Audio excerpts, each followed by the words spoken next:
Hi everyone. For this assignment, I interviewed my brother Bryant, who started his own cobbling business in Logan, Utah, a few years back. In the interview, I learned not only the story of how his business came to be, but also some keys to his success and lessons that I hope to apply to my own venture. Okay, so the story of the business. Bryant recognized the opportunity to open his cobbling business when he noticed that people in Logan were throwing away shoes that could easily be repaired. There wasn't really an established cobbler in town, so he saw a gap in the market.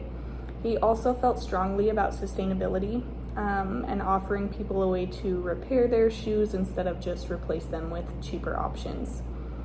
To learn the ropes, he reached out to an experienced cobbler that he knew in Salt Lake City who helped mentor him, and then he also worked with a small business development center to get free advice on setting up his LLC.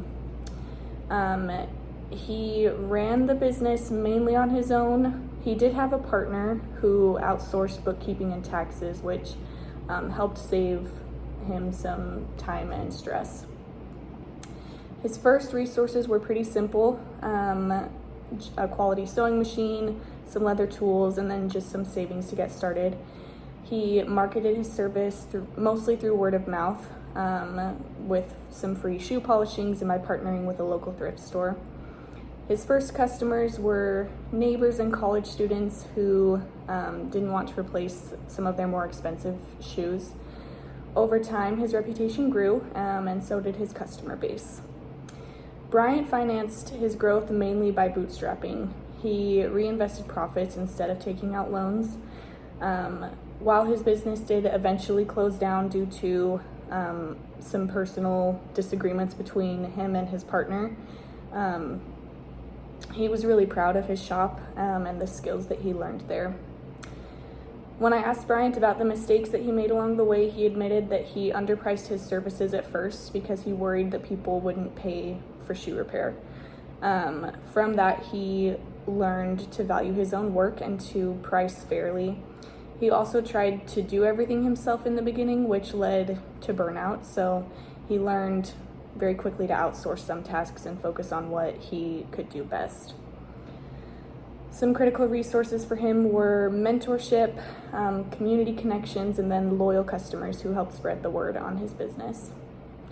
The keys to his success ultimately came down to 4 things, he said.